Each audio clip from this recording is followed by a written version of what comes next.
প্রিয় মুসলিম এবং অমুসলিম ভাই বোনেরা, আসসালামু আলাইকুম ওয়া রাহমাতুল্লাহি ওয়া বারাকাতুহু। আল্লাহ সুবহানাহু ওয়া তাআলার দয়া, শান্তি ও রহমত আপনাদের সবার উপরে বর্ষিত হোক। আমাদের অনুষ্ঠানে স্বাগতম। Ramzan a date with doctor Zakir. আমি আপনাদের হোস্ট ইউসুফ চেম্বার্স। আর আজকে আমাদের আলোচনার বিষয় হল রমজান মাসে মুসলিমরা সাধারণত যে ভুলগুলো করে থাকেন। তাহলে আর কথা না বাড়িয়ে আমরা ডক্টর জাকির নায়ককে প্রথম প্রশ্নটা করি।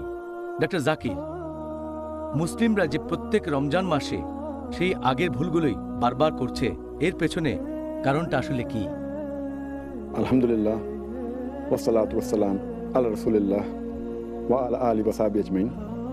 মুসলিমরা যে কারণে প্রত্যেক রমজান মাসে বারবার একই ভুল করছে, রোজার নিয়মগুলো ঠিকভাবে পালন করছে না, সেটা দিন সম্পর্কে তাদের জ্ঞান কম। আল্লাহর এই দিন সম্পর্কে তারা খুব কম জানে। আর মানুষ যে কম জানে এর পেছনের কারণটা হচ্ছে বেশিরভাগ মুসলিম তারা পড়ে না নির্দেশগুলো আল্লাহ সুবহানাহু ওয়া তাআলার। তারা অর্থ বুঝে পবিত্র কোরআন পড়ে না। এছাড়া তারা আমাদের প্রিয় নবী মুহাম্মদ সাল্লাল্লাহু আলাইহি ওয়াসাল্লামের হাদিসগুলো পড়ে না। মুসলিমদের কি করা উচিত? অর্থ বুঝে কোরআন পড়তে হবে, নবীর হাদিস পড়তে হবে, নবীর সিরাত পড়তে হবে। তাহলে ইনশাআল্লাহ আমরা ভালোভাবে আমাদের দিন সম্পর্কে জানতে পারবো, রোজার নিয়মকানুনগুলো জেনে নেব আমরা। আর আল্লাহ সুবহানাহু ওয়া তাআলা তখন আমাদের পথ খুলে দেবেন। তিনি মুসলিমদের পথ নির্দেশ দেন, তবে তিনি কাকে পরিচালিত করবেন তার একটা শর্ত আছে। আল্লাহ পবিত্র কোরআনে বলেছেন, সূরা আনকাবুত অধ্যায় নম্বর 29 আয়াত 69 বলা হয়েছে যে যারা সংগ্রাম করে আল্লাহ সুবহানাহু ওয়া তাআলার পথে, যারা করে জিহাদ ফি সাবিলিল্লাহ, আল্লাহ সুবহানাহু ওয়া তাআলা তাদের জন্য পথ খুলে দেন। তাহলে আমরা পেয়ে যাব আল্লাহ সুবহানাহু ওয়া তাআলার পথ নির্দেশ। যে শর্ত পালন করলে আল্লাহ সুবহানাহু ওয়া তাআলা আমাদের জন্য পথ খুলে দেবেন, সেটা তার পথে সংগ্রাম করতে হবে, জিহাদ ফি সাবিলিল্লাহ। আল্লাহ পবিত্র কোরআনে বলেছেন সূরা নাহল অধ্যায় নম্বর 16 আয়াত নম্বর 43। এছাড়াও আছে সূরা আম্বিয়া অধ্যায় নম্বর 21 আয়াত নম্বর 7। আল্লাহ বলেন, ফাসআলু আহলা যিকরি ইন কুনতুম লা তা'লামুন। যার অর্থ, তোমরা যদি কিছু না জানো অথবা সন্দেহ থাকে তাহলে তাকে জিজ্ঞেস করো যিনি এ সম্পর্কে জানেন। যদি না জানো তাহলে জ্ঞানীদের জিজ্ঞেস করো। আর আলহামদুলিল্লাহ আমাদের মুসলিম উম্মাহ, আমাদের মধ্যে অনেক জ্ঞানী আর বিশেষজ্ঞ আছেন। আমাদের উচিত হবে এই বিশেষজ্ঞদের জিজ্ঞেস করা। এই বিশেষজ্ঞগণ ইসলাম ধর্ম সম্পর্কে জানেন, তারা আমাদের দিনের নিয়ম কানুনগুলো ভালো জানেন। এখন যদি রোজার কথা বলতে হয়, এটা ইসলামের গুরুত্বপূর্ণ স্তম্ভগুলোর মধ্যে একটা। প্রত্যেক মুসলিমের অন্তত এটা জানা উচিত যে কখন রোজা রাখা শুরু করব, রোজার নিয়ম কানুনগুলো কি কি। বর্তমানে এই তথ্য প্রযুক্তির যুগে এগুলো জানা খুবই সহজ। মুসলিমরা শুধুমাত্র তাদের অবহেলার কারণেই এইসব নিয়ম কানুনের ব্যাপারে অজ্ঞ থেকে যায়। এটা জেনে নেওয়া খুবই সহজ যে রোজা শুরুর সময়টা কখন থেকে শুরু হয়ে যায়, অর্থাৎ সাহারির সময় শেষ, তারপর ইফতারের সময় কখন, রোজা কখন ভাঙবো, কোন কোন কারণে রোজা ভেঙে যায়, ইত্যাদি ইত্যাদি। শুধুমাত্র মুসলিমদের অবহেলা আর অজ্ঞতার কারণে তারা রমজান মাসে বারবার একই ভুলগুলো করে যাচ্ছেন। এবারের প্রশ্ন, এই পবিত্র রমজান মাসে মুসলিমরা সাধারণত কোন ধরনের ভুলগুলো করে থাকেন? এই রমজান মাসে মুসলিমরা যেসব কমন ভুলগুলো করে থাকে সেগুলোকে মোটামুটি 4 ভাগে ভাগ করা হয়ে থাকে। প্রথম ক্যাটাগরিটা হচ্ছে রোজার অতি আবশ্যকীয় নিয়মকানুনের ক্ষেত্রে মুসলিমরা সাধারণত যে ভুলগুলো করে থাকে। দ্বিতীয় ক্যাটাগরিটা হচ্ছে মুসলিমদের করা সেই ভুলগুলো যেগুলো রোজা সম্পর্কিত বিভিন্ন সুন্নতের বিরুদ্ধে যায়। তৃতীয় ক্যাটাগরিটা হচ্ছে মুসলিমদের করা সেই কমন ভুলগুলো যেগুলোর মূলে রয়েছে ইসলামের আবশ্যকীয় দায়িত্বগুলো পালনে অবহেলা আর এমন কিছু কাজ করা যেগুলো নিষিদ্ধ। আর চতুর্থ ক্যাটাগরি হচ্ছে রমজানের সময় মুসলিমদের করা অন্যান্য যাবতীয় ভুল। সত্যি বলতে ডক্টর জাকির, মাত্র একটা অনুষ্ঠানে মুসলিমদের রমজান মাসে করা সাধারণ ভুলগুলো নিয়ে আলোচনা করা, এটা বেশ কঠিন হয়ে যাবে মাত্র একটা অনুষ্ঠানে। তবে আগামী 32 দিনের অনুষ্ঠানে ইনশাআল্লাহ আমরা চেষ্টা করব সবগুলো বিষয় নিয়ে আলোচনা করতে। এখন আপনি কি এটা বলবেন যে রমজান মাসে সব মুসলিমরা সাধারণত কোন গুরুতর ভুলগুলো করে থাকেন? রমজান মাসে মুসলিমদের করা কমন ভুলগুলোর প্রথম দুটো ক্যাটাগরি ইনশাআল্লাহ এ ব্যাপারে আগামী 30 দিনে আমরা বিস্তারিত আলোচনা করতে পারবো। আমি ইনশাআল্লাহ এখন মুসলিমদের ভুলগুলো তৃতীয় আর চতুর্থ ক্যাটাগরিটা নিয়ে বলতে পারি।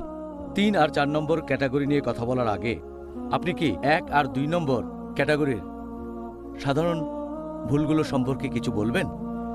প্রথম ক্যাটাগরির ভুলগুলোর মধ্যে যেগুলো সবচেয়ে বড়, অর্থাৎ রোজার অতি আবশ্যকীয় নিয়মকানুনের ক্ষেত্রে মুসলিমরা সাধারণত যে ভুলগুলো করে থাকে, সবচেয়ে কমন হচ্ছে যে মুসলিমরা প্রায় দেখা যায় রোজার নিয়ত করে না। নিয়ত খুবই গুরুত্বপূর্ণ। নিয়ত ছাড়া, নিয়ত না করলে রোজা কবুল হবে না। তাহলে নিয়ত করাটা খুবই গুরুত্বপূর্ণ। আর ইনশাল্লাহ এই ব্যাপারে আমরা আগামীকাল বিস্তারিত আলোচনা করব। দ্বিতীয় ভুলটা হচ্ছে প্রায় দেখা যায় মুসলিমরা এমনকি যখন ফজরের আজান শুরু হয়ে গেছে তখনও খেয়ে যাচ্ছেন। তারা মনে করেন যে সাহরির শেষ সময়টা হচ্ছে ফজরের আজান শেষ হওয়া পর্যন্ত। সত্যি বলতে যখনই ফজর আজান শুরু হয়ে যায়, যখনই সুবহে সাদিক শুরু হয়ে যায়, সাহরির সময়টা শেষ। এই ভুলটার কারণেও অনেকের রোজা বাতিল হয়ে যায়। প্রথম ক্যাটাগরি 3 নম্বর ভুলটা হচ্ছে যে অনেক লোকই জাকাতুল ফিতরা দিতে দেরি করে থাকে। আবার অনেকেই এই জাকাত দেয় ঈদুল ফিতরের নামাজের পরে। যদি ঈদুল ফিতরের নামাজের পরে জাকাতুল ফিতর দেন তাহলে সাধারণ দান হয়ে যাবে, এটা জাকাতুল ফিতরা বলে গণ্য করা হবে না। প্রথম ক্যাটাগরির মধ্যে এই 3টা হলো সবচেয়ে বড়। দ্বিতীয় ক্যাটাগরির মধ্যে বড় ভুলগুলো, অর্থাৎ মুসলিমদের করা যে ভুলগুলো রোজার সুন্নতের বিরুদ্ধে চলে যায়, সেটা 1 নম্বর, অনেক মানুষ সাহরি করে না। অনেক মানুষ আবার খুব তাড়াতাড়ি সাহরি করে ফেলে। তার মানে তারা ফজরের আজানের 1 বা 2 ঘন্টা আগে সাহরি করে ফেলে। আসলে সাহরি একটা আশীর্বাদ, এটা প্রত্যেক মুসলিমের করা উচিত। আর নবী বলেছেন, তোমরা সাহরি করবে যতটা দেরিতে সম্ভব, তোমরা সাহরি করবে ফজরের ওয়াক্তের ঠিক আগে।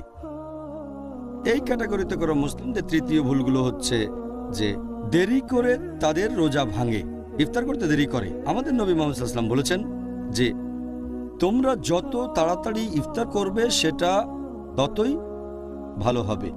তার মানে সূর্যাস্তের ঠিক পরপরই ইফতার করা উচিত। এই ক্যাটাগরিতে করা 4 নম্বর ভুল হলো যে অনেক মুসলিম তারা ইফতারের সময় বিভিন্ন রকম ভুল দোয়া পড়ে। ইফতারের দোয়াগুলোর ক্ষেত্রে সবচেয়ে সঠিক আর উপযুক্ত দোয়াটা হচ্ছে ذهب الظمأ وابطلت الركوع وثبت الأجر إن شاء الله। যার মানে হচ্ছে আমার পিপাসা মিটে গেছে, ধমনী আর্দ্র হয়েছে, আর আজর খুব কাছাকাছি। ইনশাআল্লাহ, আল্লাহ চাইলে পুরস্কার খুব কাছে ইনশাআল্লাহ। আবার অনেক মানুষ এই দোয়াটা পড়ে, কিন্তু দোয়াটা তারা পড়ে ইফতারের আগে। ইফতারের সময় কিছু মুখে দেওয়ার আগে পরস্পর বিরোধী মানে হয়ে যায়। দোয়াটার মানে যে আমার পিপাসা মিটে গেছে, ذهب الظمأ وابطلت الركوع, আমার পিপাসা মিটে গেছে, আমার ধমনী আর্দ্র হয়েছে। ইফতার করার আগে তো আর পিপাসা মিটতে পারে না। তাহলে এই দোয়াটা করবেন ইফতার করার পরে, যখন রোজা ভেঙেছেন, তৃপ্তি করে খেয়েছেন। হতে পারে সেটা রোজা ভাঙার 2-1 মিনিট পরে এই দোয়াটা পড়বেন। ذهب الظمأ وابطلت الركوع وثبت الأجر إن شاء الله। তার মানে আমার পিপাসা মিটে গেছে, আমার ধমনী আর্দ্র হয়েছে, পুরস্কার খুব কাছেই ইনশাল্লাহ, যদি আল্লাহ চান। এই ক্যাটাগরিতে করা মুসলিমদের 6 নম্বর কমন ভুলটা হচ্ছে কিছু মুসলিম ইফতারের সময় অনেক বেশি করেই খাওয়া দাওয়া করে, অনেকে আবার সারা রাত ধরেই খাওয়া দাওয়া করে। এই ক্যাটাগরির 7 নম্বর কমন ভুলটা মুসলিমদের অনেকেই এ সময় অবহেলা করে তারাবির নামাজ পড়ে না। কারণ তারাবি তো ফরজ না। তারা ভাবে তারাবির নামাজ মিস করাটা কোনো সমস্যা না। তারাবি যদিও ফরজ না, কিন্তু এটা গুরুত্বপূর্ণ সুন্নত। যেসব মুসলিম তারাবি মিস করেন, সত্যি বলতে তারা অনেক বড় পুরস্কার মিস করেন। আবার অনেক মুসলিম তারাবির নামাজ পড়েন, কিন্তু খুব তাড়াতাড়ি করে পড়েন, 100 মাইল স্পিডে। কম সময়ের মধ্যে নামাজ শেষ করতে চান, এটা আসলে ঠিক না। সত্যি বলতে তারাবির নামাজ পড়বেন মাঝারি গতিতে, যাতে সবাই বুঝতে পারে আল্লাহ সুবহানাহু ওয়া তাআলার নির্দেশগুলো। এই ক্যাটাগরির 9 নম্বর ভুলটা হচ্ছে যারা মসজিদে ইতেকাফ করতে যান তাদের অনেকেই ইতেকাফের সময় গল্পগুজব করেন। ব্যাপারটার জন্য এই সময় বন্ধুবান্ধবের সাথে আড্ডা দেবেন, এটা নবীর সুন্নতের বিরুদ্ধে যায়। 10 নম্বর কমন ভুলটা হচ্ছে অনেক মুসলিমই মনে করেন যে লাইলাতুল কদর রমজান মাসে 27 রোজার রাতটাই হতে পারে, আর তারা শুধুমাত্র সেই রাতেই আল্লাহ তাআলার ইবাদত করে থাকেন। সত্যি বলতে আমাদের নবী মুহাম্মদ সাল্লাল্লাহু আলাইহি ওয়াসাল্লাম বলেছেন, তোমরা লাইলাতুল কদরকে খুঁজবে রমজান মাসের শেষ 10 দিনের বেজোর রাত্রিগুলোতে। লাইলাতুল কদর শেষ 10 দিনে, তাহলে লাইলাতুল কদর হতে পারে 21 রোজার রাত, অথবা 23 রোজা, 25 রোজা, 27 রোজা বা 29 রোজা। মুসলিমরা অনেকেই সাধারণত এই ভুলটা করে থাকে। 11 নম্বর কমন ভুলটা যে মুসলিমরা রমজান মাসে এমন কিছু কাজে ব্যস্ত থাকে যেগুলোর কোনো গুরুত্ব নেই। এই সময়টা আল্লাহর জিকির আর ইবাদতে নিজেকে ব্যস্ত রাখবেন। এই সময়টাতে মুসলিমরা আল্লাহর কাজে ব্যস্ত থাকবেন। ফরজ নামাজ পড়ার পাশাপাশি নফল নামাজ পড়বেন, সুন্নত নামাজ পড়বেন। মুসলিমদের করা 12 নম্বর ভুলটা হচ্ছে মুসলিমরা দোয়া করে না। 13 নম্বর তারা ক্ষমা প্রার্থনা করে না, এ সময় ক্ষমা চাওয়া উচিত। 14 নম্বর তারা কোরআন পড়ে না, কোরআন পড়তে হবে যদি আল্লাহ সুবহানাহু ওয়া তাআলার আশীর্বাদ চান। এরপর 15 নম্বর হচ্ছে তারা রোজা রাখে, এজন্য তারা ক্ষুধার্ত থাকে, কিন্তু তারা মানসিকভাবে রোজার জন্য প্রস্তুত থাকে না, আর এই সময় তারা শুধু ক্ষুধার্তই থাকে। এতে করে রোজা রাখার প্রধান উদ্দেশ্যটা তাকওয়া অর্জন করা পূরণ হয় না। সংক্ষেপে এগুলো দ্বিতীয় ক্যাটাগরির ভুল। ডক্টর জাকির, এবারে আপনি কি আমাদের 3 নম্বর ক্যাটাগরির যে ভুলগুলো সে সম্পর্কে সংক্ষেপে কিছু বলবেন?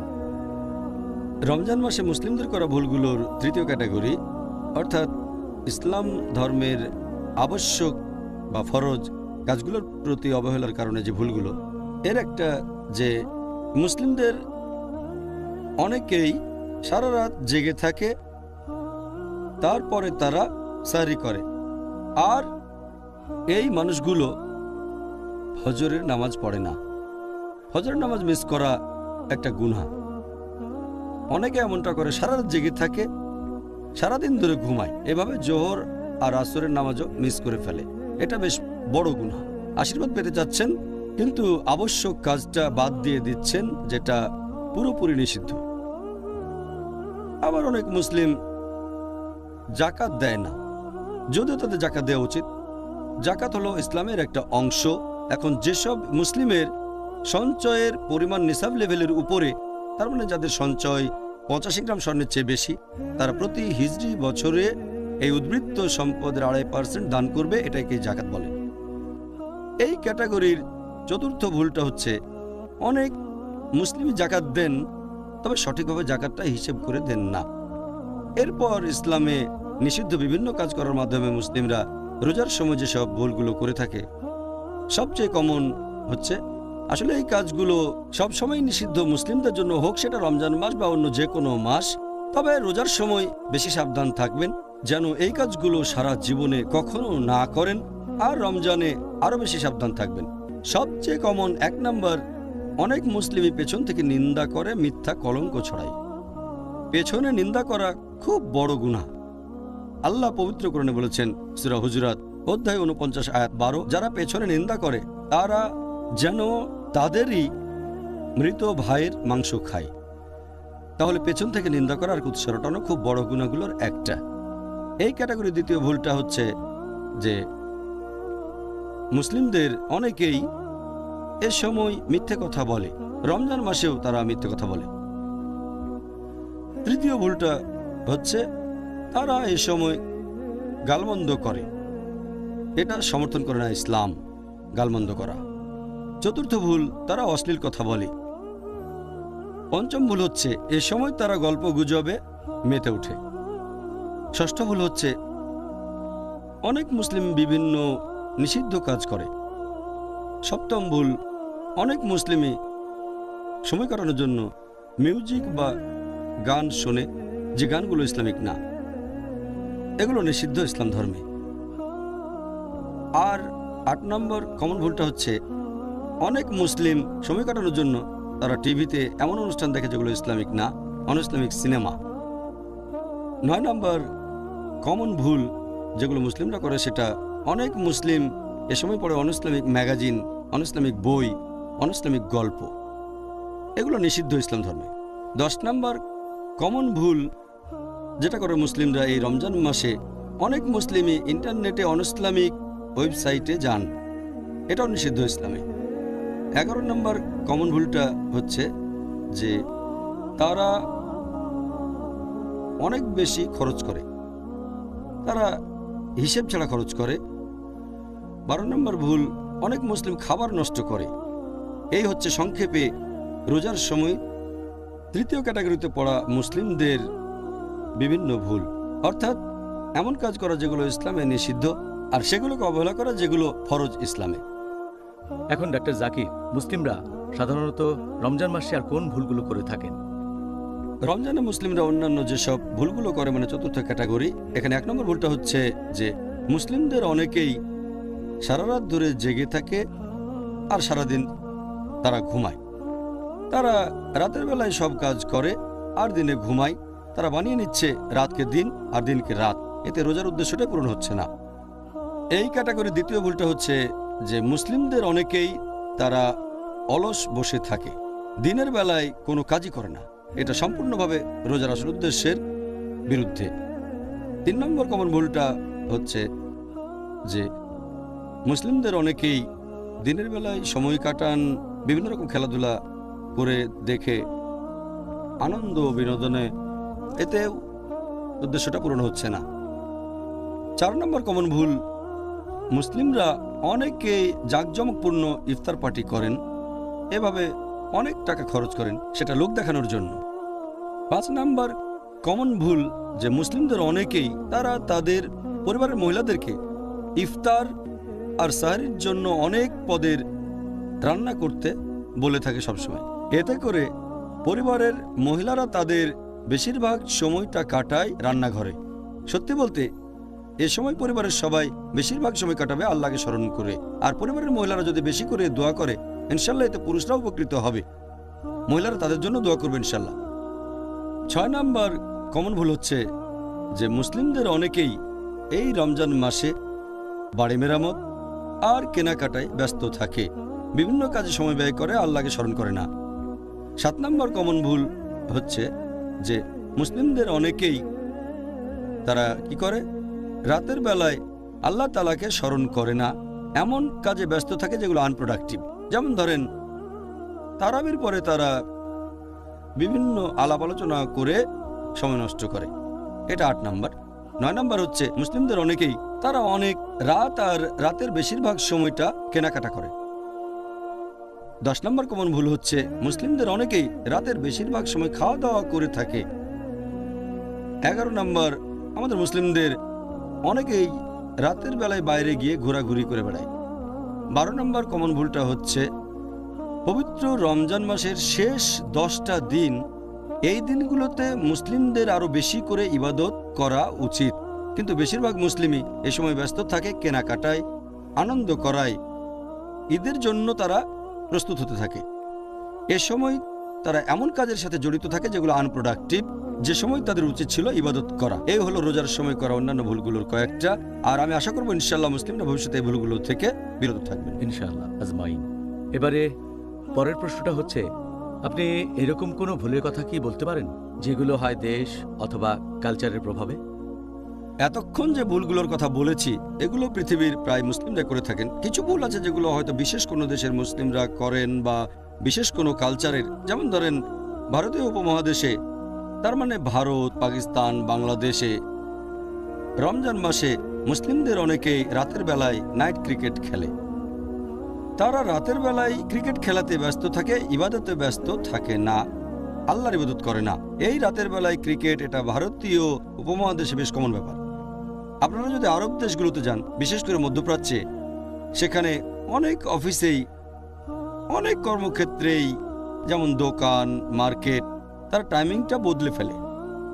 দিনের বেলায় মাত্র কয়েক ঘন্টা কাজ করে আর রাতে বেশিরভাগ সময়টা দোকান খোলা রাখে। তাতে কি হয়, লোকজনও রাতের বেলায় বেশি করে কেনাকাটা করে, দিনের বেলায় করে না। এভাবে ব্যবসা বেশি হয়।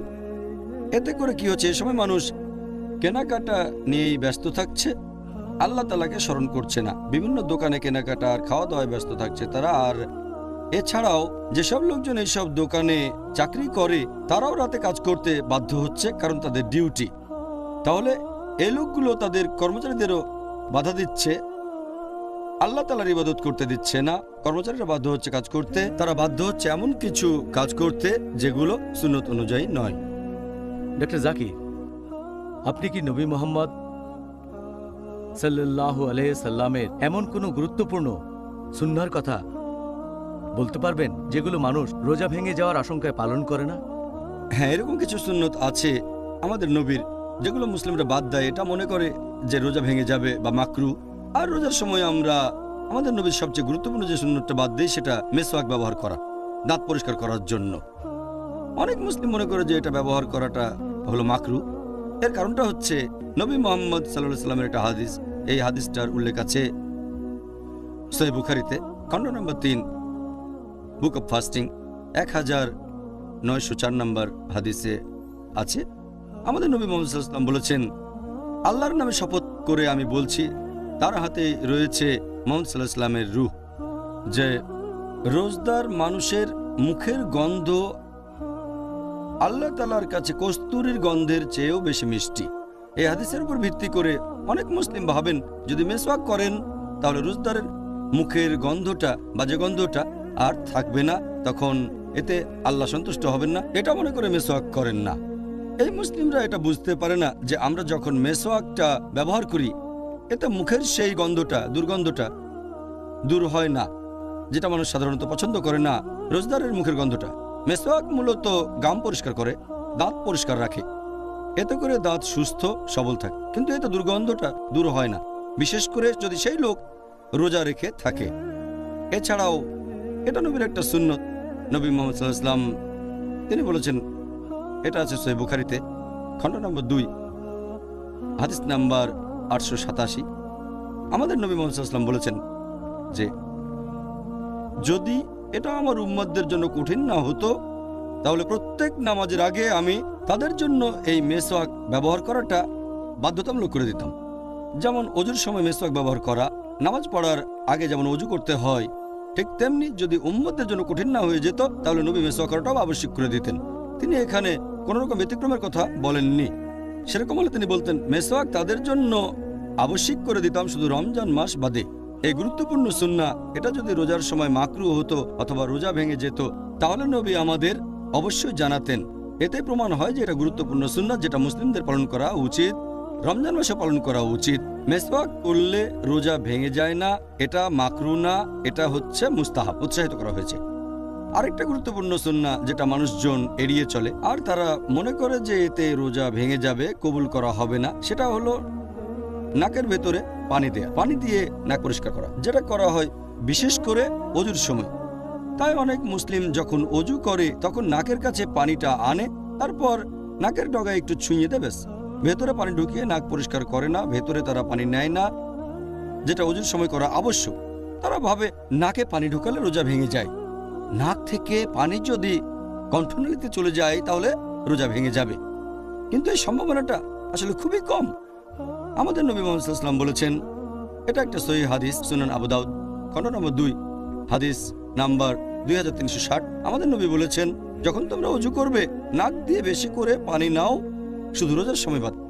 তাহলে অন্য সময় ওযু করলে নাকে বেশি করে পানি নিতে হবে, শুধু রোজার সময়টা বাদে। কারণ রোজা রেখে যদি বেশি করে পানি নেন তাহলে সম্ভাবনা যদিও খুবই কম যে পানি কণ্ঠনালীতে গিয়ে রোজা ভেঙে যাবে। তবে এমনিতে যদি নাকের ভেতরে পানি নেন, সাধারণত কণ্ঠনালীতে পানি যায় না। তাই রোজার সময় আমাদের শুধু খেয়াল রাখতে হবে নাক দিয়ে বেশি পানি নেব না, তবে ওযুর সময় নাকে পানি নিয়ে পরিষ্কার করতে হবে। এটাও গুরুত্বপূর্ণ সুন্নাত যেটা অনেক মুসলিমই করে না, এটা থেকে বিরত থাকে, বিশেষ করে ওযুর সময়। নবী এখানে পরিষ্কারভাবে বলেছেন যে রোজার সময়টা বাদে। মেসওয়াকের ব্যাপারে তিনি বলেছেন, আমি আবশ্যক করে দিতাম যদি এটা আমার উম্মার জন্য কঠিন না হতো। এখানে যেহেতু রোজার কথা বলা হয়নি, তার মানে রোজা রেখেও মেসওয়াক করতে পারেন। আর ওযুর সময় নাক দিয়ে বেশি পানি নেবেন না, তবে এ সময় নাকের ভেতরে পানি দিয়ে নাক পরিষ্কার করবেন। এই দুটো গুরুত্বপূর্ণ সুন্নাত অনেক মুসলিমই অজ্ঞতার কারণে রোজার সময় এগুলো পালন করে না। ডক্টর জাকির, পরের প্রশ্ন, এটা খুব কমন প্রশ্ন আর আমি নিজেও এই প্রশ্নের উত্তরটা জানতে চাই। যে যদি শয়তানরা সবাই রমজান মাসে শেকলে বাধা থাকে, তাহলে মানুষ কিভাবে এই সময়েও বিভিন্ন পাপ কাজ করে? আমিও একমত যে এটা একটা কমন প্রশ্ন। আমার মনে আছে অনেক বছর আগে যখন স্কুলে পড়তাম, হাদিসটা তখন শুনেছিলাম যে রমজান মাসে শয়তান শেকলে বাঁধা। তখনই আমার মাথায় এই প্রশ্নটা একবারে সঙ্গে সঙ্গে এসেছিল। আর প্রশ্নটা অনেক মুসলিমের মাথাতেই আসবে। অনেক অমুসলিমও ভাববে যে যদি শয়তান শেকলে বাঁধা থাকে তাহলে কিভাবে মানুষ রমজান মাসে গুনার কাজ করে। এটা আমাদের নবী সাল্লাল্লাহু আলাইহি সাল্লামের একটা হাদিস। আমি আগেও বলেছি, সহিহ হাদিস আছে মুসনাদ আহমদে, খণ্ড নম্বর 2, পৃষ্ঠা নম্বর 230, হাদিস নাম্বার 7148। এছাড়াও এই হাদিসটা আছে সুনান আল-নিসাইতে, অধ্যায় নম্বর 5, হাদিস নাম্বার 2106। এখানে আমাদের নবীজি বলেছেন যে তোমরা সবাই শোনো, রহমতের মাস রমজান তোমাদের সামনে এসেছে। আল্লাহ তোমাদের নির্দেশ দিয়েছেন তোমরা এই মাসে রোজা রাখো। আর বেহেশতের দরজা এই মাসে খোলা অবস্থায় থাকবে, দোজখের দরজা বন্ধ থাকবে, শয়তান থাকবে শেকলে বাঁধা। এই মাসের একটা রাত 1000টা মাসের চেয়েও উত্তম। আর যে ব্যক্তি এই মাসের রহমত থেকে বঞ্চিত হয় সে আসলে হতভাগ্য মানুষ। এখন এই হাদিসে পরিষ্কার করে বলা হয়েছে যে রমজান মাসে শয়তান শেকলে বাঁধা থাকবে। প্রশ্নটা বেশ লজিক্যাল। শয়তান যদি শেকলে বাঁধা, তাহলে মানুষ কেন এমন পাপ কাজ করে থাকে? এখানে একটা কথা বলবো, এটা সবাইকে বুঝতে হবে যে শয়তান যখন শেকলে বাঁধা, তার মানে এই না যে শয়তান শেষ হয়ে গেছে বা মেরে ফেলা হয়েছে। এখনো আছে, তবে শেকলে বাঁধা, মেরে ফেলা হয়নি। তাদের ক্ষমতা এখনো আছে, তবে তীব্রতা অনেক কম। ভালো করে বোঝার জন্য একটা উদাহরণ দিচ্ছি আমি, যে ধরেন একটা সিংহ অথবা বাঘ মুক্ত থাকলে সম্ভাবনা বেশি আপনাকে মেরে ফেলবে, বিপদে পড়তে পারেন। কিন্তু যদি সেই সিংহ অথবা বাঘটাকে শেকলে বাঁধা হয়, আপনি নিরাপদ। ততক্ষণই নিরাপদ থাকবেন যতক্ষণ নিরাপদ দূরত্ব বজায় রাখবেন। বাঘটাকে শেকলে বাঁধার পর আপনি যদি তার খুব কাছে আসেন, তাহলে সম্ভাবনা থাকে যে আপনাকে মেরে ফেলবে। যদি শেকলে বাঁধা বাঘ থেকে নিরাপদ দূরত্ব বজায় রাখেন, নিরাপদে থাকবেন। একইভাবে রমজান মাসে যদি শয়তান থেকে দূরে থাকেন, নিরাপদে থাকবেন আপনি। পবিত্র কোরআনে দেখবেন আল্লাহ বলেছেন সূরা বাকারা অধ্যায় নম্বর 2, আয়াত নম্বর 168, তোমরা খুতুয়াত শয়তান সম্পর্কে সাবধান হও, শয়তানের পদাঙ্ক অনুসরণ করো না, নিশ্চয়ই সে তোমাদের জন্য এক প্রকাশ্য শত্রু। আল্লাহ তাআলা পবিত্র কোরআনে অনেক জায়গাতে বলেছেন তোমরা শয়তানের পদচিহ্নের ব্যাপারে সাবধান থাকো। আল্লাহ এই কথা বলেননি যে শয়তান থেকে সাবধান হও, কারণ সাধারণ মুসলিম, গড়পড়তা মুসলিম যাদের মোটামুটি ঈমান আছে, যদি সামনে শয়তানকে দেখে তারা সাবধান হয়ে যাবে। যেমন ধরেন কোনো একজন তরুণী মেয়ে, সে আসলো একটা সাধারণ মুসলিম তরুণ ছেলের কাছে যার ঈমান মোটামুটি। যদি মেয়েটা তাকে বলে যে চলো আমরা একসাথে রাত কাটাই, ছেলেটা বলবে একসাথে রাত কাটাবো একটা মেয়ের সাথে, এটা হারাম, এটা তো জেনা। সে তখনই প্রত্যাখ্যান করে দেবে। কিন্তু সেই একই মেয়ে যদি পরে সেই ছেলেটাকে ফোন করে তার সাথে কথা বলে, তখন সেই ছেলেটা ভাববে যে ফোনে একটা মেয়ের সাথে কথা বলবো, কোনো সমস্যা নেই, আমি তো শুধু একটা মেয়ের সাথে কথা বলবো। তারপর মেয়েটা বলল চলো কোনো ফাস্টফুডে গিয়ে আমরা খাই, ম্যাকডোনাল্ডসে বা কেন্টাকি ফ্রাইড চিকেনে, ফাস্টফুড দোকানে। আমি বেশ কিছু সময় ধরে একটা মেয়ের সাথে খাওয়া দাওয়া করবো ম্যাকডোনাল্ডসে, সমস্যা নেই। এভাবে ছেলেটা মেয়েটার সাথে খাওয়া দাওয়া করতে চলে যায় ম্যাকডোনাল্ডসে। তারপর মেয়েটা বলল চলো আমরা কোনো রেস্টুরেন্টে গিয়ে ডিনার সেরে ফেলি। রেস্টুরেন্টে বসে একটা মেয়ের সাথে খাওয়া দাওয়া করবো মাত্র কয়েক ঘন্টার জন্য, কোনো সমস্যা নেই। তারপর মেয়েটা বলল চলো আমরা একসাথে রাত কাটাই। তখন ছেলেটা বলবে একটা মেয়ের সাথে রাত কাটাবো, কোনো সমস্যা নেই। এটাই হলো খুতুয়াতুশ শয়তান, শয়তানের পায়ের চিহ্ন। এ কথাটা কোরআনে বলা নেই, উদাহরণটা আমার নিজের বানানো। তাহলে আল্লাহ তাআলা আমাদের নির্দেশ দিয়েছেন খুতুয়াতুশ শয়তানের ব্যাপারে সাবধান থাকো। শয়তানের পায়ের চিহ্ন, যদি শয়তান সরাসরি সামনে আসে কোন সাধারণ মুসলিমের সামনে, যার ঈমান আছে সে সাবধান হয়ে যাবে, সেখান থেকে পালিয়ে যাবে। কিন্তু খুতুয়াতুশ শয়তান এটা হচ্ছে খুবই বিপজ্জনক। তাই আমরা বুঝতে পারছি শয়তান যখন শেকলে বাঁধা, তার পদচারণা তখন সীমিত জায়গা, তাই অনেক পাপেরই সম্ভাবনা তখন কম। তবে যদি আমরা তার কাছে চলে যাই, তাহলে সম্ভাবনা আছে তার দ্বারা প্রভাবিত হয়ে আমরা পাপ কাজ করে বসবো, গুনাহ করব। তাই আমাদের সাবধান থাকতে হবে যে রমজান মাসে যদি দূরত্ব বজায় রাখি, তাহলে পাপ কাজ করার সম্ভাবনা কম। কিন্তু যদি শয়তানের কাছে চলে যায়, সে যদিও শেকলে বাঁধা, যেমন শেকলে বাঁধা অবস্থাতেও বাঘ চলাফেরা করতে পারে, শয়তানও ঠিক সেরকম। আমি ব্যাপারটা এইভাবে দেখি। আমাদের নবী বলেছেন শয়তান শেকলে বাঁধা, তারপরেও চলাফেরা করে, তবে দূরে থাকতে হবে। যদি দূরত্ব বজায় রাখি তাহলে নিরাপদে থাকবো। আর আমার মতে দ্বিতীয় কারণটা হচ্ছে যে এই পবিত্র রমজান মাসে যদিও শয়তান শেকলে বাঁধা, আমরা এটা ভুলে যাই যে বাকি 11টা মাস মুক্ত থাকে। আর এই 11 মাসে শয়তান মানুষকে যেভাবে প্রভাবিত করে সেটার প্রভাব আর ফলাফলটা রমজান মাসেও কিছুটা দেখা যায়। আপনাদের বোঝার সুবিধার জন্য আমি একটা উদাহরণ দিচ্ছি যে অনেক ড্রাগ ব্যবসায়ী যারা তাদের কাস্টমারদের বেছে নেয় কলেজ বা ভার্সিটির তরুণদের, প্রথম দিকে তারা কি করে, ড্রাগস ফ্রি দিয়ে দেয়। এভাবে তরুণদের ড্রাগস দিয়ে লোভ দেখায়, আর কিছুদিন পার হয়ে গেলে সামান্য টাকার বিনিময়ে ড্রাগস বিক্রি করে থাকে। এরপরে চার্জ করা শুরু করে অনেক বেশি বেশি।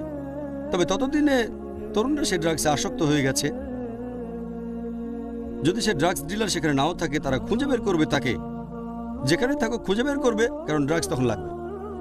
এরপর যদি সেই ড্রাগস ডিলার বা সেই ড্রাগ ব্যবসায়ী জেলখানার মধ্যেও বন্দী থাকে, তাহলে তারা অন্য ড্রাগস ডিলার খুঁজে বের করে নেবে, অথবা কেমিক্যাল শপে গিয়ে বিভিন্ন ওষুধ কিনে খেয়ে দেখবে। তারা তো আসক্ত হয়ে গেছে। তাহলে এই লোকগুলো যারা ড্রাগসে আসক্ত হয়ে গেছে, অথবা বলা যায় শয়তান আসক্ত হয়ে গেছে, যদিও শয়তান সেগুলো বাধা, তার প্রভাবটা রয়ে গেছে। তাহলে দেখতে পাচ্ছেন যে একজন মাদক ব্যবসায়ী, একজন ড্রাগস ডিলার উপস্থিত না থাকলেও তার প্রভাব আসক্তদের উপর ছড়িয়ে থাকে। এভাবে আমরা মানুষরাও পাপে অভ্যস্ত হয়ে গেছি। যদিও শয়তান এ সময় সেকলে বাধা, আমরা বারবার একই ভুল করি। তবে এই ক্যাটাগরিতে পড়বে যারা আসক্ত হয়ে গেছে, যারা পাপে আসক্ত, তারা এই কাজ করে। তবে সাধারণ মুসলিম, গড়পড়তা মুসলিম যে পাপে আসক্ত হয়নি, তাদের পক্ষে পাপ থেকে দূরে থাকাটা সহজ। এভাবে তৃতীয় যে লজিকটা, সেটা হচ্ছে, যদিও অনেক বিশেষজ্ঞ বলেন যে এই পবিত্র রমজান মাসে শক্তিশালী শয়তানরা, বড় শয়তানরা সেকলে বাঁধা থাকে, ছোটগুলো মুক্ত থাকে, এজন্য মানুষ এ সময় পাপ করে। তবে আমি এটা যেভাবে দেখি, তৃতীয় কারণটা হচ্ছে, যদিও শয়তান এ সময়ে সেকলে বাঁধা, আল্লাহ বেঁধে রেখেছেন, তারপরে তার প্ররোচনা দেয়। শয়তানরা যেভাবে মানুষকে তার কাছে নিয়ে আসে, তার একটা হলো কুমন্ত্রণা দেওয়া, প্ররোচিত করা। আল্লাহ পবিত্র কোরআনে বলেছেন, আছে সূরা নাস অধ্যায় নম্বর 114 আয়াত 1 থেকে 6, কুল আউযু বিরাব্বিন নাস মালিকিন নাস ইলাহিন নাস মিন শাররিল ওয়াসওয়াসিল খান্নাস আল্লাযী ইউওয়াসওয়িসু ফি সুদুরিন নাস মিনাল জিন্নাতি ওয়ান নাস। তারা মানুষের মনের ভেতরে কুমন্ত্রণা দিয়ে তারপর বেরিয়ে যায়। তাদের মধ্যে রয়েছে জিন আর মানুষ।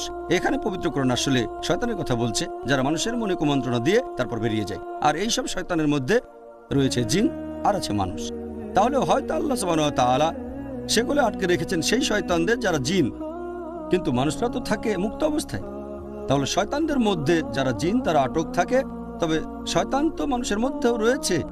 আল্লাহ সে কথাই বলেছেন, আমরা মুক্ত অবস্থায় থাকি। তবে এর পাশাপাশি শয়তানের কুমন্ত্রণার ব্যাপারে আমাদের সাবধান থাকতে হবে। ওয়াসওয়াসা, এই ওয়াসওয়াসা আমাদের বিভিন্ন পাপ কাজ করতে উৎসাহিত করে থাকে। রোজার সময় আমাদের অনেকে পাপ করে, কিন্তু সম্ভাবনাটা কম। আর এছাড়াও এই হাদিসে পরিষ্কার করে বলা হয়েছে যে আল্লাহ তোমাদের নির্দেশ দিয়েছেন তোমরা রোজা রাখবে, আর শুধু রোজা রাখলেই আমার মত অনুযায়ী শয়তানেরা সেকলে বাঁধা থাকবে। আমি সেই শয়তানের কথা বলছি যারা কুমন্ত্রণা দেয়। তাহলে নবী বলেছেন তোমরা রোজা রাখো, আল্লাহ তোমাদের নির্দেশ দিয়েছেন। শয়তান এই সময় সেকলে বাঁধা থাকবে। তাহলে শয়তান যে কুমন্ত্রণা দেবে, আপনি রোজা রাখলে তারা সেটা করতে পারবে না। শয়তানের কাছ থেকে দূরে থাকতে হলে আমরা রোজা রাখবো। যদি নিয়ত করে রোজা রাখেন আল্লাহর কাছ থেকে পুরস্কারের আশায়, তাহলে এই শয়তান প্ররোচিত করতে পারবে না। আর এটা লজিক দিয়েও প্রমাণ করা যায়। যদি চেক করে দেখেন যে এই সময়ে মুসলিম দেশগুলোতে অপরাধের হার কেমন, দেখবেন রমজানে কম। তবে অমুসলিম দেশগুলোতে অপরাধের হারটা একই রকম থাকে। এর কারণ হলো যেহেতু তারা রোজা রাখে না অমুসলিমরা, তাই শয়তান তাদের প্রভাবিত করতে পারে। যেহেতু মুসলিমরা রোজা রাখে, অবশ্য সবাই না, তবে বেশিরভাগই রোজা রাখে, অথবা বলা যায় অনেকেই রাখে। আর এই কারণেই রমজান মাসে মুসলিম দেশগুলোতে অপরাধের হার কম থাকে অন্যান্য অমুসলিম দেশগুলোর তুলনায়, আর অমুসলিম দেশগুলোতে অপরাধের হার আগের মতোই থাকে। এতে প্রমাণ হয় যে এমন না হলে অমুসলিমরা অনেক কম পাপ করতো। তাহলে শর্তটা হচ্ছে আমরা সবাই রোজা রাখবো সঠিকভাবে আল্লাহ সুবহানাহু ওয়া তাআলার খাতিরে। এবারে শেষ প্রশ্ন, আপনি নবী মোহাম্মদ সাল্লাল্লাহু আলাইহি সাল্লামের হাদিস সম্পর্কে যে কথা বললেন, এটা সেই প্রসঙ্গে যে রমজান মাসে বেহেশতের দরজা খোলা থাকে আর দোজখের দরজা বন্ধ থাকে। তার মানে কি এই যে আমরা এই পবিত্র মাসে মারা গেলে বেহেশতে যেতে পারবো? এই প্রশ্নটাও একই হাদিসের ব্যাপারে, একই হাদিস যেটার উল্লেখ করা হয়েছে মুসনাদ আহমদে, খণ্ড নম্বর 2, পৃষ্ঠা নম্বর 230, হাদিস নাম্বার 7148। এছাড়াও এটার উল্লেখ আছে সুন্নান আল-নাসাইতে, অধ্যায় নম্বর 5, হাদিস নম্বর 2106। একই হাদিস নবী বলেছেন, লোকজনের উদ্দেশ্যে বলেছেন যে রহমতের মাস তোমাদের সামনে, আল্লাহ তোমাদের নির্দেশ দিয়েছেন তোমরা এই মাসে রোজা রাখবে। এই পবিত্র মাসে বেহেশতের দরজা খোলা থাকবে আর দোজখের দরজা বন্ধ থাকবে, শয়তান থাকবে শেকলে বাঁধা। এই মাসের একটা রাত আসবে, সেটা 1000 মাসের চেয়েও অধিক উত্তম। আর যে লোক এই মাসের আশীর্বাদ থেকে বঞ্চিত হবে সে আসলে একজন হতভাগ্য মানুষ। এখান থেকেই প্রশ্নটা এসেছে, যেহেতু বেহেশতের দরজা এই সময় খোলা থাকে আর দোজখের দরজা বন্ধ থাকে, তাহলে এ মাসে কেউ মারা গেলে তো বেহেশতেই চলে যাবে, কারণ দোজখের দরজা তখন বন্ধ থাকে, বেহেশতের দরজা খোলা। তার মানে কি এই যে এই মাসে কোনো অমুসলিম মারা গেলে সেও বেহেশতে চলে যাবে? এই প্রশ্নটার উত্তর হচ্ছে, নবী যখন বলেছেন যে বেহেশতের দরজা এই মাসে খোলা থাকে, তার মানে বেহেশত আমাদের আমন্ত্রণ জানাচ্ছে ভেতরে প্রবেশ করার জন্য। তার মানে হচ্ছে যদি কোনো ছোট কাজ করেন আল্লাহ আপনার পুরস্কারটা বহুগুণ বাড়িয়ে দেবেন। আর নবী বলেছেন সবাই পুরস্কার পাবে 10 গুণ বেশি। আর এই রমজান মাসে বেহেশতে প্রবেশ করা খুবই সোজা। নবী যখন বলেছেন যে দোজখের দরজা বন্ধ থাকবে, তার মানে এই মাসে দোজখে প্রবেশ করাটা কঠিন। কেন? কারণ মানুষের তাকওয়া বৃদ্ধি পায়, তাই মানুষের পাপ করার সম্ভাবনাটাও কমে যায়। আর এছাড়াও যদি রমজান মাসে আপনারা সব দিনগুলোতেই রোজা রাখেন, আল্লাহর পুরস্কারের আশা করেন, তাহলে অতীতের সব গুনাহ ক্ষমা করা হবে। তাই রোজার মাসে যদি পুরো মাস রোজা রাখেন কেউ, আল্লাহর পুরস্কারের আশায় তার অতীতের সব গুনাহ ক্ষমা করে দেওয়া হবে। এখন অতীতের পাপ ক্ষমা করা হলে দোজখে যাওয়ার সম্ভাবনাটা তো শূন্য হয়ে যায়। তবে আমাদের বুঝতে হবে যে কাজ করলে বেহেশতের দরজা খোলা থাকবে আর দোজখের দরজা বন্ধ থাকবে সেটা আপনাকে রোজা রাখতে হবে। আর এছাড়াও বেহেশতে যেতে গেলে আপনার টিকিট লাগবে। বেহেশতের টিকিটের কথা কোরআনে সূরা আসরে বলা হয়েছে, অধ্যায় নম্বর 103, আয়াত 1 থেকে 3। আল্লাহ বলেছেন, ওয়াল আসর ইন্নাল ইনসানা লাফি খুসর ইল্লা আল্লাযিনা আমানু ওয়া আমিলুস সলিহাতি ফাতাওয়াসাউ বিল হাক্কি ওয়া তাওয়াসাউ বিস সাবর। মহাকালের শপথ, মানুষ সবসময় ক্ষতিগ্রস্ত হয় তারা বাদে যাদের ঈমান আছে, যারা সৎ কাজ করে, মানুষকে সত্যের উপদেশ দেয় এবং যারা মানুষকে ধৈর্য আর অধ্যবসায়ের উপদেশ দেয়। এই সূরাটা ইমাম শাফির কথা অনুযায়ী তিনি বলেছেন যে শুধুমাত্র এই একটা সূরা নাজিল হলেও সেটা মানুষ জাতির পরিত্রাণের জন্য যথেষ্ট ছিল, এতটা গুরুত্বপূর্ণ। এটাকে বলা হয় রাহে নাজাত, পরিত্রাণ পাওয়ার পথ। কোনো মানুষ জান্নাতে প্রবেশ করতে চাইলে 4টা শর্ত আছে। 1 নম্বর ঈমান, 2 নম্বর হচ্ছে সৎ কাজ করা, তৃতীয় হলো মানুষকে সত্যের উপদেশ দেয়া, আর চতুর্থ মানুষকে ধৈর্য আর অধ্যবসায়ের উপদেশ দেয়া। তাহলে আমরা বুঝতে পারছি যে বেহেশতের দরজা খোলা, কিন্তু দরজা খোলা থাকলেই বেহেশতে যেতে পারবেন না, টিকিট লাগবে। আর টিকিটটা হচ্ছে ঈমান, টিকিট হচ্ছে সৎ কাজ করা, মানুষকে সত্যের উপদেশ দেয়া, ধৈর্য আর অধ্যবসায়ের উপদেশ দেয়া। রোজার মাসে এই টিকিটটা পাওয়া খুবই সোজা, কারণ রমজান মাসে আমাদের ঈমান বেড়ে যায়। এছাড়াও ভালো কাজ করলে পুরস্কার কয়েক গুণ বেড়ে যাচ্ছে। কাজটা সহজ, মানুষকে সত্যের উপদেশ দেবেন, আপনার ধৈর্যের সীমা বাড়বে। তাহলে হাদিসটা বলছে যে রোজার মাসে এটা সহজ, যে ইনশাল্লাহ আপনি বেহেশতে যাবেন, দোজখে যাবেন না। তার মানে এই না যে এই মাসে মারা গেলে প্রত্যেকে বেহেশতে যাবে। এখন যারা অবিশ্বাসী, তাদের তো ঈমান নেই, তারা বেহেশতে যাবে এমন প্রশ্নই আসে না। যদি কেউ বেহেশতে যেতে চায় তার টিকিট লাগবে, আর এই টিকিটের কথা আছে সূরা আসর। এছাড়াও আপনার যদি হাদিস পড়েন তাহলে দেখবেন যে যদি তোমরা এই মাসে রোজা রাখো, তার মানে নিয়ম কানুন মেনে চলতে হবে আর নিষিদ্ধ কাজগুলো থেকে বিরত থাকতে হবে শুধুমাত্র, তাহলে বেহেশতের দরজা খোলা থাকবে আর দোজখের দরজা বন্ধ থাকবে। এই হাদিসে এরপর আরো আছে, এই মাসে রয়েছে একটা রাত যেটা 1000 মাসের চেয়েও অধিক বেশি উত্তম। তার মানে যদি আল্লাহ সুবহানাহু ওয়া তাআলার ইবাদত করেন শুধুমাত্র এই রাতে, সেটা 1000 মাসের চেয়েও উত্তম হবে। সেটা তো 80 বছরের চেয়েও বেশি। চিন্তা করেন, এই একটা রাতে আপনি যে পরিমাণ সওয়াব পেতে পারেন সেটা তো অনেক বেশি। মানুষের গড়ায়ু এখন প্রায় 60 বছর। একটা লাইলাতুল কদর 1000 মাসের চেয়েও উত্তম, সেটা 80 বছরের চেয়েও বেশি। মানুষের গড়ায়ু এর চেয়ে অনেক কম, তাই বেহেশতে যাওয়ার সম্ভাবনাটা বেশি থাকে। এই হাদিসে আরও আছে, যে ব্যক্তি এই মাসের রহমত থেকে বঞ্চিত হবে সে আসলে একজন হতভাগ্য ব্যক্তি। তার মানে প্রত্যেক মানুষই বেহেশতে যাবে না, সব মানুষের জন্য বেহেশতের দরজা খোলা থাকবে না। এটা হচ্ছে শেষ অংশ, খুবই গুরুত্বপূর্ণ। অর্থাৎ যে ব্যক্তি এই পবিত্র মাসের আশীর্বাদ থেকে বঞ্চিত হবে সে আসলে একজন হতভাগ্য মানুষ। এটা তো মুসলিমদেরই বলা হচ্ছে। যদি কোনো মুসলিম রমজানের উপকারিতা না নিতে পারে আর এভাবে যদি বেহেশত মিস করে তাহলে সে আসলেই খুবই হতভাগ্য মানুষ। এর মধ্যে অমুসলিমরাও পড়বে, তারা আল্লাহর হেদায়েত পায়নি, সেজন্য তারা আসলে হতভাগ্য। তাহলে ডক্টর জাকির, জাযাকাল্লাহ খায়ের, এই সুন্দর উত্তরের জন্য আপনাকে অনেক ধন্যবাদ। বিশেষ করে বলবো, আপনি শেষ 2টা প্রশ্নের উত্তর খুব সুন্দরভাবে দিয়েছেন। মাশাআল্লাহ, আলহামদুলিল্লাহ। ভাই ও বোনেরা, আশা করি আপনারা সবাই আজকের অনুষ্ঠান দেখে আমার মতো উপকৃত হয়েছেন। আগামীকাল আমাদের আলোচনার টপিক হবে রমজানের প্রারম্ভিক কথা, ইনশাআল্লাহ। আসসালামু আলাইকুম। আগামীকাল এই সময় আবার দেখা হবে।